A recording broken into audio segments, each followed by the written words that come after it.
जब भी हमें हेडेक होता है और बार बार हेडेक होता है तो काफ़ी बार हमारी जो सोच हो जाती है कि कहीं ये माइग्रेन तो नहीं। हेलो एवरीवन, मैं हूं doctor Namika Jalandhara, chief consultant root cure homoeopathy. तो जैसा मैं बात कर रही थी हेडेक के बारे में, जो कि बार बार अगर होता है तो हमें डाउट हो जाता है कि कहीं ये माइग्रेन तो नहीं। तो आज हम इसी के बारे में डिस्कस करेंगे, माइग्रेन के बारे में डिटेल में डिस्कस करेंगे। कारण क्या क्या होते हैं, इसके सिम्टम्स क्या क्या हैं, ट्रीटमेंट क्या हो सकता है, और साथ ही साथ मैं आपको 4 टॉप होम्योपैथिक मेडिसिन बताऊंगी जो कि माइग्रेन के केसेस में बहुत ही ज़्यादा हेल्पफुल पाई गई हैं। सो चलिए शुरू करते हैं। What is migraine? क्या होता है माइग्रेन? सो माइग्रेन एक टाइप का हेडेक होता है जिसमें जो इंटेंसिटी होती है हेडेक की, ये बहुत ही मॉडरेट टू सीवियर होती है, जो कि 4 घंटे से लेके 72 आवर्स तक भी आपको पेन हो सकता है। अब ये जो हेडेक है एक टिपिकल टाइप, एक कैरेक्टरिस्टिक टाइप ऑफ हेडेक होता है, जैसे कि आपको थ्रोबिंग या पल्सेटिंग, जिसका मतलब होता है जैसे नसों में आपको फटकना फील होना या बहुत तेज़ सर में दर्द होना, जैसे कि बहुत सारे हथौड़े सर पे लग रहे हैं। इस टाइप का हेडेक जो है ये माइग्रेन में होता है। अब हेडेक के अलावा और भी कई सिम्टम्स हैं जो माइग्रेन में पाए गए हैं, जैसे कि ब्लरिंग ऑफ विजन, यानी कि हेडेक होने से पहले आपको धुंधला सा दिखाई देना, इसके साथ उल्टी जैसा मन करना या उल्टी होना।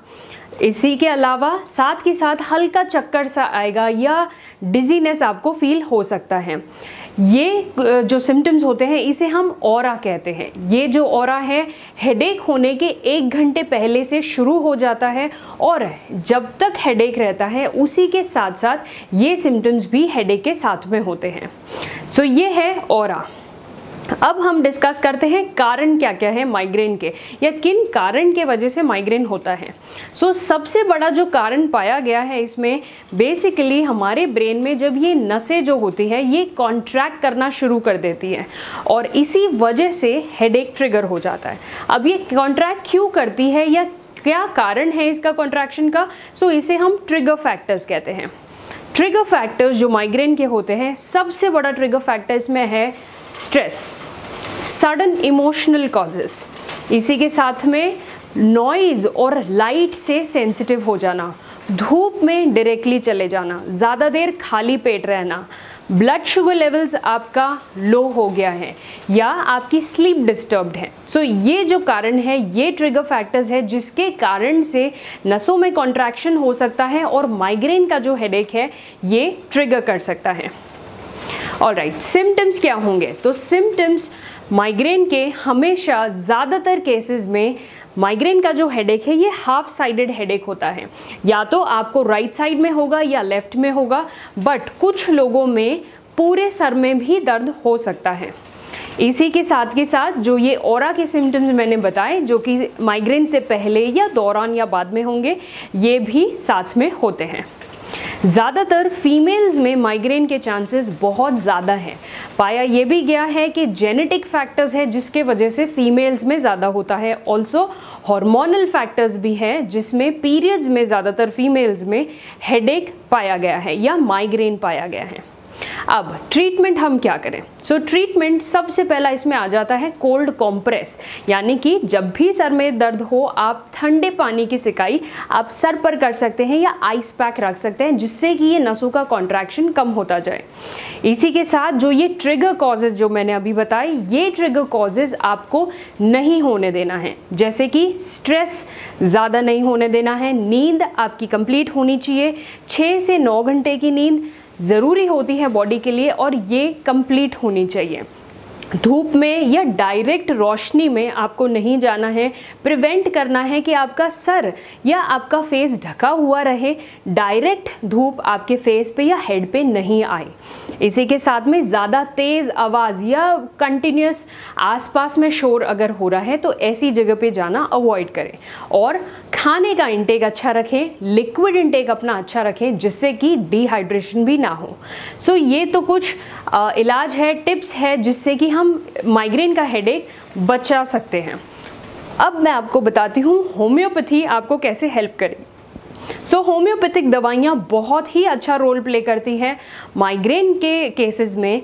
यहाँ पर होम्योपैथी की कुछ स्पेसिफिक दवाइयाँ हैं, जैसे कि होम्योपैथी में हम सिम्टम्स को बहुत ज़्यादा फोकस करते हैं और इसी के साथ में कॉन्स्टिट्यूशनल ट्रीटमेंट जो है वो आपके लिए बेस्ट ट्रीटमेंट है, यानी कि आपके नेचर के हिसाब से, आपके बॉडी टाइप के हिसाब से फिर दवाई डिसाइड की जाती है जो कि आपको कंप्लीटली और परमानेंटली ठीक करेगी। कुछ कॉमनेस्ट मेडिसिन जो माइग्रेन में हेल्पफुल पाई गई हैं उनमें से है, सबसे पहली जो दवाई है वो है बेलाडोना। बेलाडोना नामक ये जो दवाई है ये बहुत ही यूज़फुल पाई गई है माइग्रेन के केसेस में। अब इसके जो सिम्टम्स होते हैं कि आपको अगर अचानक हेडेक हो गया, यानी कि थोड़ी देर पहले आप अच्छा फील कर रहे थे और सडनली आपका हेडेक ट्रिगर कर गया है, तो ये एक सिम्टम है बेलाडोना का। आपको बहुत तेज सर में दर्द होगा, नसों में कांस्टेंट कॉन्ट्रैक्शन जैसा फील होगा, जैसे नस फटक रही है या आपको पल्सेशंस फील हो रहे हैं। इसी के साथ हल्का भी चलना फिरना या हल्का शोर और लाइट आपको बर्दाश्त नहीं होगा। ऐसे अगर सिम्टम्स आपको है तो यहाँ पर बेलाडोना बहुत ही अच्छा यूज़फुल आपके लिए रहेगी। सेकेंड मेडिसिन जो यहाँ आ जाती है वो है ब्रायोनिया। ब्रायोनिया एक ऐसी मेडिसिन है जो कि काफ़ी बार हम गैस्ट्रिक हेडेक पेशेंट्स में भी देते हैं, जिसमें गैस्ट्रिक अगर आपको ऑलरेडी कोई प्रॉब्लम है, इसी के साथ में कॉन्स्टिपेशन की प्रॉब्लम है और हेडेक ट्रिगर कर रहा है, प्लस पीरियड से पहले हेडेक अगर हो रहा है, तो ब्रायोनिया यहाँ बहुत अच्छा काम करेगी। तीसरी यहाँ दवाई आ जाती है जेल्सीमियम।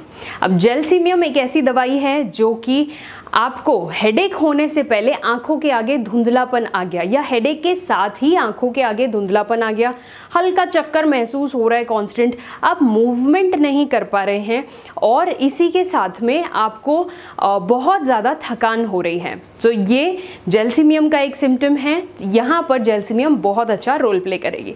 और चौथी और बहुत ही इंपॉर्टेंट मेडिसिन यहाँ आ जाती है वो है ग्लोनोइन।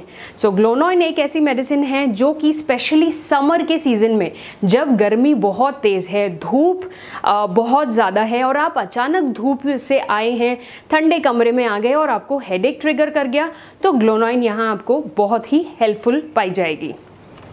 ये थी कुछ होम्योपैथिक दवाइयाँ जो कि माइग्रेन में यूज़फुल रही थी। आई होप ये वीडियो आपके लिए हेल्पफुल रहे। अगर आपको कोई भी क्वेरी हो, क्वेश्चंस हो या आप अपनी कुछ भी सिम्टम्स डिस्कस करना चाहें तो डेफिनेटली नीचे दिए गए नंबर पे मैसेज या कॉल ज़रूर कर सकते हैं। Thank you.